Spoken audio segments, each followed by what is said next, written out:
Yan, magandang araw mga ka-DIY. I-unbox ko tong surveillance kit. Ayan. Ano na to? Package na mga ka-DIY. Package na siya. Tingnan na. Ano na to? Nabuksan na pala dahil pinakabit ko na yung hard disk nito. Papakita ko lang sa inyo kung anong kasama niya. Ayan, dito sa kit.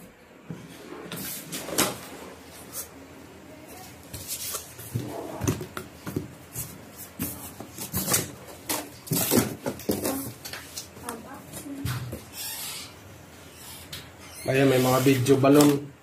Ito hindi pala to kasama sa package, sa bundle niya. Dinagdag ko na lang kasi yung ibang connection kasi gagamitan ko ng Cat 6 na UTP cable. Ang kasama niya talagang wire, ito yun, no. Yan, mayroon siyang kasamang. At dahil 8 nga yung camera nito, 8 rin na ganito yung kasama. Yan, magkasama na yung video at saka power supply nito.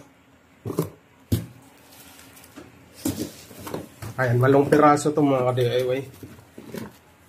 Yan, ano.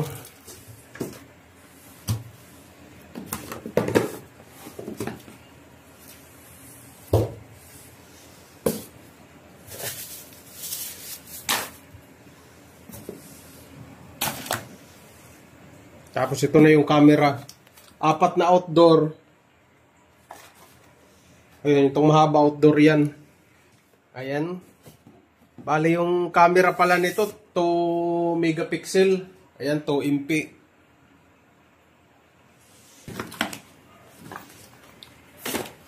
Tapos ito.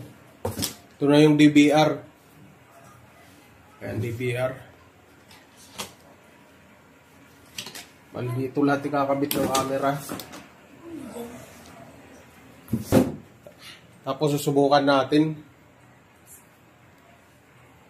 Kung hindi ko pa na-try dito to. I-try ko ngayon. Ayan, buksan natin yung DVR.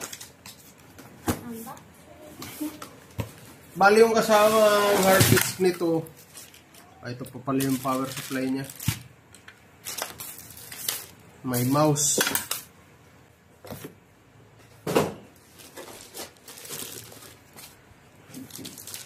Ayan, yung kasama palang hard disk nito, 1 terabyte.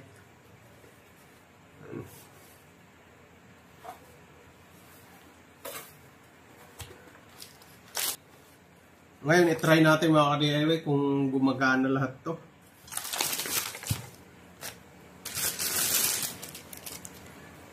Ito yung power supply. Ayan, dito yan nakakabit.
Yan, ito na siya mga ka-DIY. Kung makikita nyo, medyo malabo. Medyo malabo siya mga ka-DIY dahil ano yan. Di ko pa tinanggal yung plastic doon sa lens. Ayan o. Ayan, may mga plastic pa yung lens niyan. Ayan, mga plastic pa. Saka ako natanggalin yung pag kinabit ko na mismo sa location. Yan, kaya medyo malabo pa yan. Pero ito yan, no? 1, 2, 3, 4, 5, 6, 7. Ito yung pang-8. Hanggang dito na lang mga ka-DIY. Bukas siguro ikakabit ko na to. Madali lang to ikabit mga ka-DIY. Parang user-friendly lang to. Madali lang siyang i-install. Ano na siya, bundle na talaga. Kompleto na.